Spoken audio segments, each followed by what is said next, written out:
교회는 목회자, 성직자가 하는 일만이 성직이 아니라 성도들이 하는, 거룩한 성도들과 성직자들이 하는 모든 일들이 다 거룩한 성직입니다. 목사가 사모와 함께 주중에 나와서 노를 쓸고 김치를 담그면서 하는 일도 성직입니다.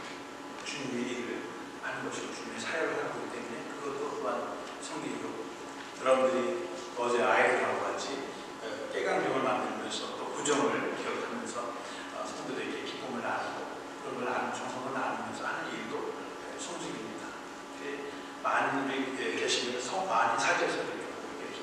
목회자만 성직이 아니라 주님의 일을 위해서, 주님의 사명을 위해서 부름받은 모든 사람들이 다 주님의 사제들이고 성직자라고 하는 그런 말씀입니다.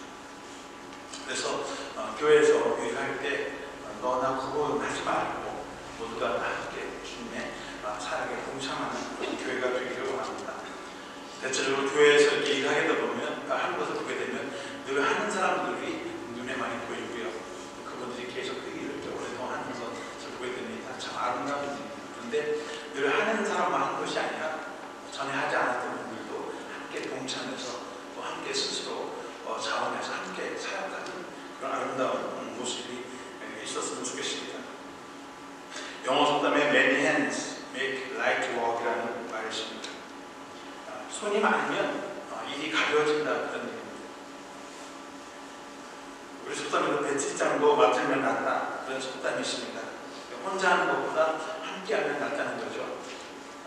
옛날 문 창호지 같은 경우가 하얀 배치장으로 되어 있는데 크고 넓으니까 혼자서 풀을 붙이고 받치려면 위아래 균형도 맞춰야 되고 옆도 맞춰야 되는데 혼자서 하는 것보다 같이 하면 일이 쉬워지고 또 좋은 결과가 나온다고 하는 것입니다. 어떤 분들은 이런 말씀을 하세요. 예수 믿고 구원받았으면 됐지, 뭐 굳이 피곤하게 교회 가서 사람들하고 부딪히면서 교회 나갈 필요가 있냐, 혼자서 집에서 신앙생활 하면 되지, 그렇게 말씀하시는 분들이 있습니다.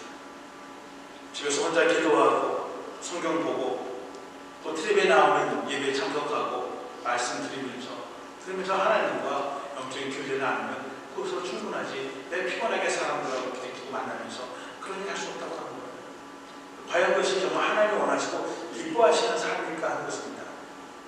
하나님은 에덴 동산과 같이 정말 부족한 것이 없고 죄가 없는 그런 완벽한 그런 환경 속에서도 아담이 혼자 사는 것이 좋지 못하다. 아니, 천국에 갔는데 또 남편 필요 있어, 아내 필요 있습니까? 자녀 필요 있습니까? 거기에 다 있는데. 근데 하나님은 그렇게 생각하지 않습니다. 인간은 사회적 동물입니다. 혼자서 살 수 있는 존재가 아니라 불완전하기 때문에, 연약하기 때문에 함께 살도록 그렇게 만들어 놓은 것입니다. 에덴 동산, 천국 같은 곳에서도 혼자 사는 것이 아니라 함께 살고 함께 가는 것이 바로 천국의 삶이고 천국이라고 하는 것입니다. 전도서 4장 9절에 보면 두 사람이 한 사람보다 나은 그들이 수고함으로 좋은 상을 얻을 것입니다. 두 사람보다 한 사람이 낫다. 왜냐하면 더 좋은 상을, 더 좋은 결과를 얻게 된다고 하는 것입니다. 그래서 함께 사는 것이 좋다는 것입니다. 한 사람이 넘어지면 다른 한 사람을 붙잡아 줄 수 있다는 것, 이렇게 서로 줄 수 있다고 하는 것입니다. 근데 혼자 넘어지면 붙들어서 이렇게 세워줄 사람이 없다고 하는 것입니다. 또 한 사람이 함께 누우면 따뜻하거니와 한 사람이면 어찌 따뜻하랴. 한 사람이 함께 누우면 따뜻하다. 이 추운 겨울에도요, 나 혼자 이불 덮고 자는 것보다 옆에 사람 아니라 남편이 있고 함께 이불을 덮고 자면 따뜻하다는 거죠. 그래서 이 추운 겨울을 따뜻하게 녹으면서 살 수 있다고 하는 것입니다.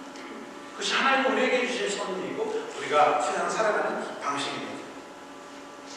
오늘 본문에도 보면 예수님께서, 하나님께서 우리와 함께 살기 위해서 우리 아들, 하나님의 아들 예수 그리스도를 우리에게 임마누엘의 하나님을 보내주셨는데, 이분이 사명을 다하고 하나로 올라가셨습니다. 그래서 너희들은 너희들끼리 서로가 그렇게 하지 않으시고 주님의 몸이 하늘로 승천하시면 그의 몸을 이 세상에 두고 가셨습니다. 그 영광이 여전히 우리 가운데 있는데 바로 그 몸이 바로 이 교회라고 하는 것입니다. 그리고 주님은 여전히 우리와 함께 하시고 이 교회의 머리가 되시고 생명과 또 호흡과 능력을 통해서 그분의 손과 발이 돼서 그분의 지체로서의 삶을 살아가는 것입니다.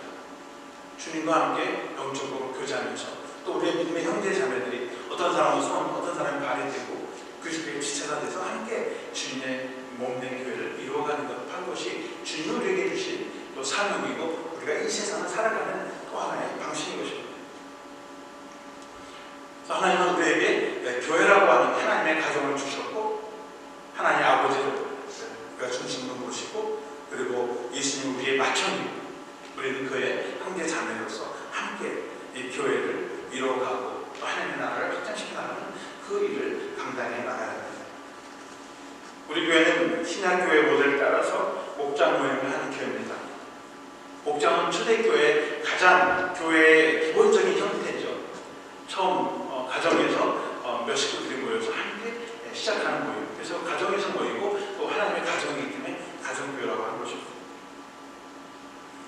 그래서 이 목장 모임을 하는 거죠. 사실 이 가정교회가 휴스턴 서울 침례교에서 시작한 것이 아니라 우리 강리교회 창시한 웨슬리 목사님이 시작한 거죠.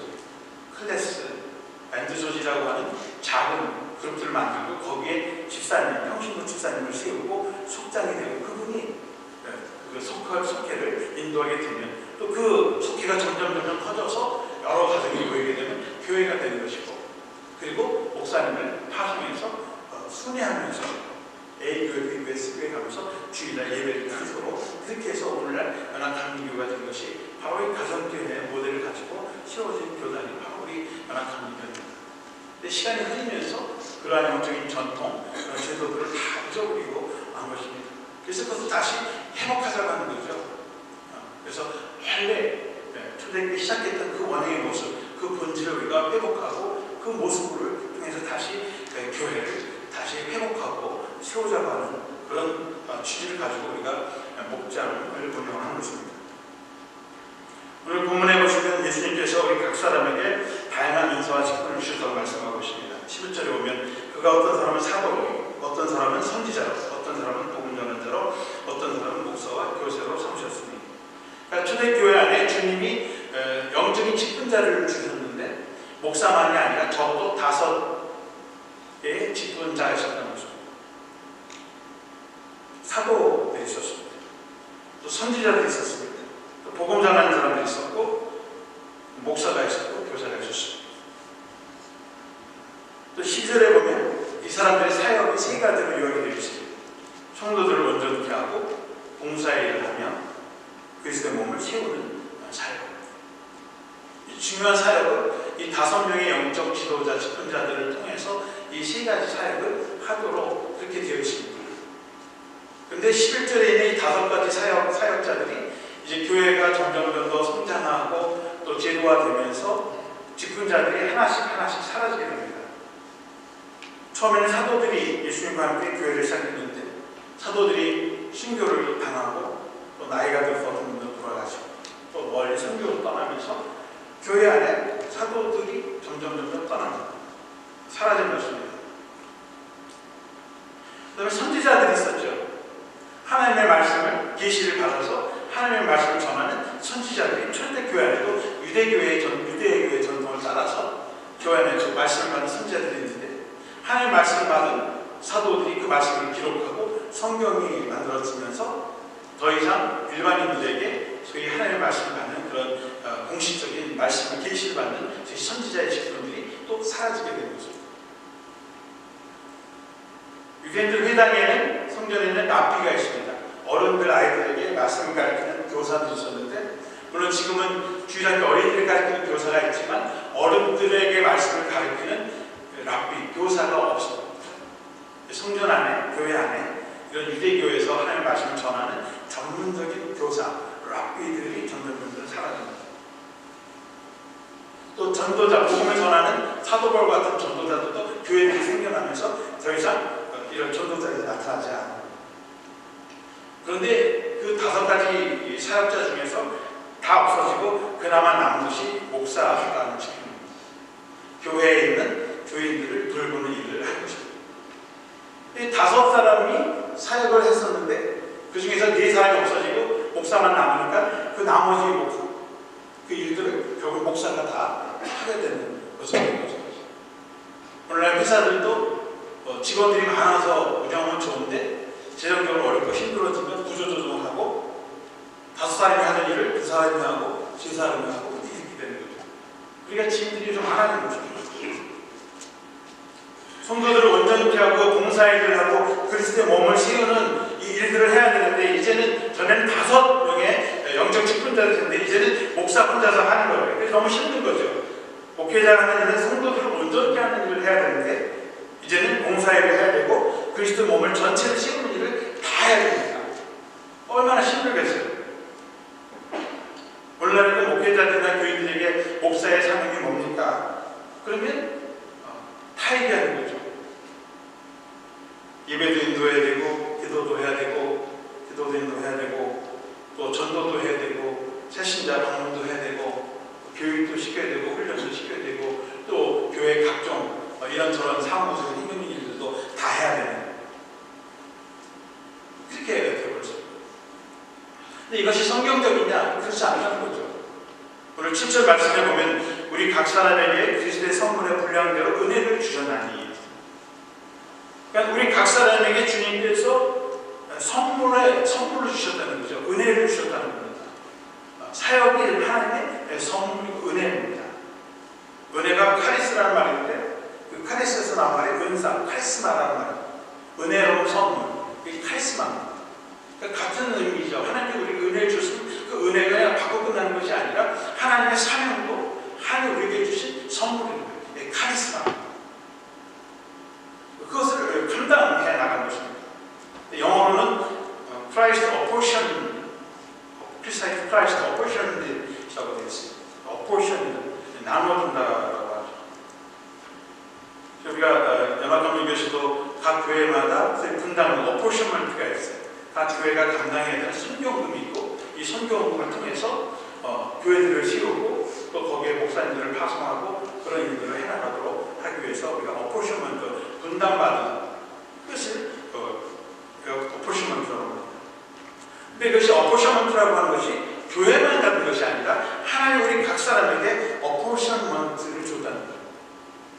우리 각 사람의 은사와 재능에 따라서 나에게 주시는 하나님의 은사가 있고 그 분담해주는 나에게 분담해 주신 사역이 있다는 거죠. 그걸 찾아서 사용해야 된다고 하는 것입니다. 그래야 그것을 통해서 우리가 교회를 세우는 일을 함께 할 수 있다고 하는 것입니다. 우리가 죄를 이야기할 때 크게 두 가지 죄가 있습니다. 하나는 커미션이라는 죄가 있고 하나는 오미션이라는 죄가 있습니다. 보통 우리가 커미션이라고 하는 것은 해서는 안 될 나쁜 일을 하는 것이에요. 이거 하지 마라, 저거 하지 마라. 근데 그거 하는 것, 그걸 우리가 보통 죄라고 합니다. 나는 아무것도 하지 않는데, 남에게 해를 끼치지 않는데, 그럼 나는 안전한다. 난 죄인이 아닌가. 아니요. 해서는 안 되고 하는 것도 죄지만, 해야 될 것을 하지 않는 것도 죄인 거예요. 그걸 오미션이에요. 하나님이 나에게 주신 사명, 사역이 있는데, 그것을 하지 않는 거예요. 어떤 사람은 그래요. 그저 다른 사람에게 피해 안 주고, 나 혼자 잘 살면 되지. 그러면 천국 가지. 아니요. 해서는 안 될 것을 하지 않는 것도 죄지만 해야 될 것을 하지 않는 것. 내가 적어도 해야 할 책임을 하지 않으면 집에서 남편으로서의 가정에서 그걸 하지 않으면 죄예요. 아내는 아내로서의 사역을 해야 되는데 난 안 해. 그리고 그냥 자기 좋은 대로 산다. 이거 죄입니다. 우리가 각자의 삶의 자리에서 하나님께서 우리에게 부르시는 그 사역자에서 주님이 주시는 그 사명을 감당하는 것, 그것이 우리가 하나님을 의롭게 하고 기쁘게 하고 인정받는 것입니다. 물론 개인적으로 사정이 생길 수 있죠. 몸에 병도 생기고 나이가 들어서 점점 그런 일을 못하게 됐어요. 그건 자연적인 현상이니까 없어요. 내가 할 수 있는 만큼 하나님 나에게 주신 은혜만큼 믿음의 분량만큼 또 능력만큼 하나님의 일을 감당해야 되는 것, 바로 그것이 우리가 건강한 삶을 살아가는 비결이고 또 이유가 되고 목적이 되는 것입니다. 그래서 목사는 사실 기본적으로 성도들을 훈련시키는 그런 일들을 하는 것이고, 성도 그렇게 해서 훈련받은 사람들은 이제 봉사를 하고 그리스도의 몸, 각 구석 지체들을 세우는 일을 함께 해나가는 것입니다. 오늘 많은 전통적인 교회가 힘을 잃어버린 이유 중에 하나는 교회 사역이 성경적으로 분담되지 못하고 목사가 다 전담됐다는 거예요. 목사님이 다 알아서 하겠지. 예배고 성경 공부 다 알아서 하겠지. 무슨 사역을 하면 목사님이 하겠지. 성전 수리하는데 목사님이 다 알아서 하겠지. 전도해야 되는데 목사님이 알아서 전도하겠지. 다 목사에게 됐다는 거예요. 물론 목사의 사역이 있으니까 기도와 말씀을 전하고 성도를 훈련시켜야 되지 않을까. 그러나 구석구석 여러분들 할 수가 없어요. 그래서 우리가 목장을 두고 목장을 통해서 제가 여러분들 한 사람 한 사람을 매일 만나고 교제하면 얼마나 좋겠는데 그렇게 할 수가 없어요.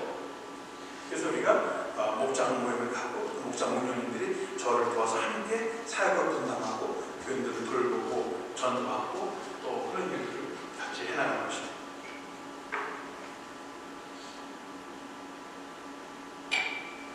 그래서 현대 교회에는 목회자는 점점 사역이 많아질 수밖에 없고 반대로 교인들은 사역에서 자유로워지고 그 결과 수동적이고 더 소극적이 되고 사역과는 점점 멀어지게 되고 소외를 당합니다. 목회자에 대한 기대, 의존은 점점 높아지는 반면에 목회자의 효과나 결과는 점점 낮아지게 되는 것입니다. 목회자도 꼭 해야 할 성도들을 돌보고 온전케 하는 그런 본연의 사역은 점점 소홀해질 수밖에 없는 것입니다. 평신도를 두고 자기들이 해야 할 사역을 목회자에게 다 빼앗기고 말았습니다. 그 결과 목회자들은 할 일이 너무 많아서 피곤해지고 번아웃이 되는 반면에 평신도들은 할 일이 없어서 번태로워지고 할 일이 없는 건 아닙니다만 치료하게 되는 그런 성향들이 나타난다고 하는 것입니다. 그래서 우리가 목장을 하는 이유는 목사가 하는 전담하는 일들을 나누어서 같이 목회를 같이 하자는 거예요. 그래서 목장을 하는 교회는 목장 운영들도 목회자다, 작은 목회자다 그렇게 인정을 해주고 함께 일을 하는 것을 보게 됩니다. 우리 연합장로교회는 목회자와 평신도 사이에 사역이 분담되어 있습니다. 목회자들은 주로 기도와 말씀, 영적인 사역에 치중을 하고 평신도들은 주로 교회 행정, 또 봉사, 섬기는 일을 치중하도록 되어 있습니다. 그래서 우리 연합장로교회 임원 회장님이 평신도 회장님이죠. 각 임원들이 평신도 분들이시고 담임 목사만 인성공천위원회 장을 맡으면서 목사도 또 그 행정적인 일부분을 또 담당하고 있는 것입니다. 그러니까 목사는 기도와 말씀만 하는 것이 아니라 필요할 때는 그런 행정도 나눠서 하게 되어 있고 또 평신도도 행정적인 일만 하는 것이 아니라 목장 운영을 통해서 목회자를 도와서 영적으로 성도들을 돌고 있는 함께 나눠서 하는 그러한 교회가 건강한 교회라고 하는 것입니다. 사도행전 1장에 보시면 예루살렘 교회가 급성장을 하게 됐습니다. 처음에는 12명의 제자로 시작하는 교회가 120명이 모여서 예수님이 승천하실 때 됐을 때는 한 120명 정도, 100여 명의 성도들이 모여서 기도했습니다. 그때 마가다라 땅에 성령이 임하면서 정말 놀라운 성령의 부흥의 불길이 일어나기 시작했습니다. 베드로가 설교할 때 3,000명이 회개한 역사가 일어나고 그래서 3,000명, 5,000명 남자의 숫자가 보통 3,000명, 5,000명이라면 여자까지 합치면 10,000명, 아이들까지 하면 20,000명. 그러니까 오늘날 정말 큰 대형 교회로 성장이 된 것입니다. 근데 12명의 제자가 한 120명, 한 사람이 10명교를 맡아서 태어나면 한 사람이 목장 10명씩, 12명이 10개의 목장을 하는 거 그렇게 어렵지 않습니다. 근데 이게 1,000명에 10,000명, 100배를 뛰었습니다. 숫자가. 그러면 한 사람이 100명을 감당해야 되는 거예요. 감당할 수가 없어요. 이 초대교회에서는 늘 이 가난한 과부들, 60세 이상의 현자 되신 분들이 경제적 능력이 없으니까 교회에서 그분들에게 쌀이나 이런 음식을 배급을 해줬습니다. 근데 옛날 오래전부터 예루살렘 그 지역에 있던 사람, 아는 사람들, 그 과부들은 다 기억하니까 제자들이 누구 어머니, 누구 할머니 이렇게 해서 다 배급을 주는데 새로 들어오는 새 신자들, 새 교우들, 다른 지역에서 헬라 지역에서 온 헬라파 사람들은 오긴 왔는데 아는 사람이 없으니까 챙겨주질 않는 거예요. 근데 같은 동네 헬라에서 온 사람들이 보니까 저기 누구네 한번 저거는 일단 빠지네, 못 받았다네, 고생을 하시는 거예요. 먹을 게 없으니까. 그러니까 헬라파 사람들이 왜 당신네들 사람만 챙기고 우리 사람들은 챙기지 못하냐. 근데 사도들이 12명이 그걸 다 감당할 수가 없어요. 10,000명 되는 사람들은 어떻게 나간다는 거예요. 사도들이 모여서 회의를 했어요. 우리가 이걸 어떻게 수습하면 좋을까. 그러면 사도들 외에 우리가 평신도들 중에 믿음이 좋고 신실한 분들을 7분을 세웁시다. 그분을 세워서 그 일을 맡깁시다. 그렇게 해서 사도 외에 7명의 집사람을 세우고 그분들이 사도들을 도와서 사도들이 했던 그런 부지하는 일을 나누어서 하게 되고 소위 집사님 그런 지금 제도가 생겨나기 시작합니다. 함께 나누는 거죠. 사도들이 했던 일들을 함께 나누는 거예요. 그래서 그 문제들이 해결하면서 거기에 필요한 일꾼들이 점점 세워지고 장로님들이 세워지고 목회를 하는 장로사님이 있는가 하면 평소 중에서 교회를 지휘하는 장로, 평신도 장로님들이 세워지면서 함께 일하는 것입니다.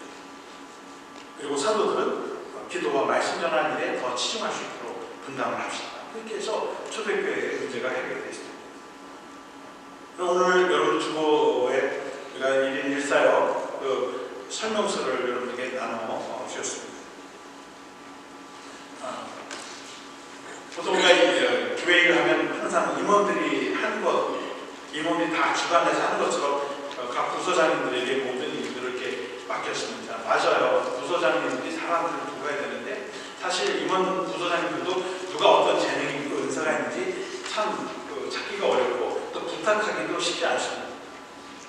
그래서 우리가 교회에 여러 가지 부서가 있지만 저희들이 당장 필요한 대로 필요한 부서의 사역들을 거기다 이렇게 기록해 놓았습니다. 여러분들이 집에서 조용히 이렇게 읽어보시고 기도하면서 일은 내가 할 수 있겠다 이 정도면 그러면 그 부서장님이나 사무실에 여러분들 사인을 해서 주시면 저희가 그 사역을 하실 수 있고 그렇게 하겠습니다.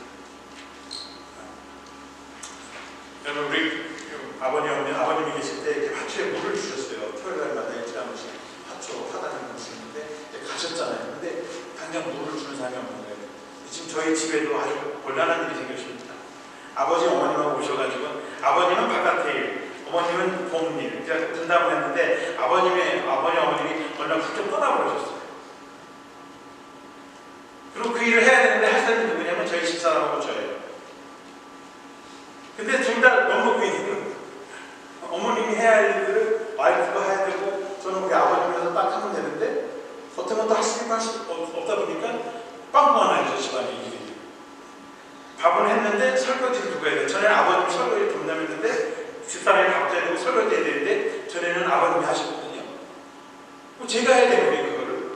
그러니까 집사람이 하는 말이 당신 밥할 때 빨래야 돼. 밥할 때 설거지 해야 돼. 둘 다 하고 싶지 않은데 근데 바쁘니까 하나 둘 중에 하나 해야 되는 거예요. 밥을 하든지. 근데 제가 밥을 좀 잘하니까 저보고 밥을 하라고 자기가 설거지를 하겠다. 집안에서도 분담을 해야 돼. 역할 분담을 하지 않으면 한 사람에게 다 가고 하다가 정말 번아웃 하고 지치는 거죠. 바쁜데 할 일이 많은데 교회도 그렇습니다. 눈에 가만히 있으면 아무것도 없는 것 같은데 들어가 보면 거기에 일거리가 있습니다. 밥을 먹고 챙겨야 할 때에도 끝난 때에도 설거지하는 어떤 사람은 힘들지만 어떤 분들은 쉽게 할 수 있습니다. 이방저방 돌아다니면서 정리해주는 일들 어떤 사람은 힘들지만 어떤 사람은 쉽게 할 수 있습니다. 그래서 여러분들이 스스로 찾아서 여러분들이 적어도 교회 남이 알아주든 못 알아주든 상관없이 여러분들이 한 사람이 적어도 한 가지 사역에 꼭 동참해 주셨으면 하는 그런 바람입니다. 그래서 우리 교회가 올해는 모든 성도님들이 교회 지체가 돼서 그 사역을 감당하는 그런 교회가 되고 그래서 임원들만 목사님만 그런 일을 하는 것이 아니라 하나님의 성직자들 우리 모두가 다 하나님 부름받은 성직자라고 하는 그 말씀을 가지고 함께 사역해서 우리 교회가 건강하고 또 정말 은혜가 넘치는 교회가 되기를 주님의 이름으로 축원합니다. 기도하겠습니다. 사랑의 아버지 하나님, 부족한 저희들을 한 사람 한 사람 부르시고 택하시고 세워주셔서 주님의 몸된 지체로 교회의 지체로 세워주시면 감사합니다. 교회자와 임원으로서 또 평신도 사역자로서 저희를 불러주사오니 저들에게 주신 시간 또 재능 은사를 통해서 성도를 온전케 하고 봉사일을 하며 또 그리스도의 몸을 세우는데 저희들 함께 협력할 수 있도록 인도하여 주시옵소서. 저희 교회 모든 한 분 한 분이 빠짐없이 정말 한 사역을 감당해서 주님의 지체로서의 삶을 살아가게 도와주시고 건강한 신앙생활 할 수 있도록 인도하여 주시옵소서. 그래서 우리 주님의 교회가 건강한 교회가 되어서 정말 생명을 살리고 또 주관의 영혼을 구원하고 또 주님의 제자를 만드는 그 일에 저희들이 함께 동참할 수 있도록 인도하여 주시옵소서. 위사와 예수 그리스도의 이름으로 기도합니다.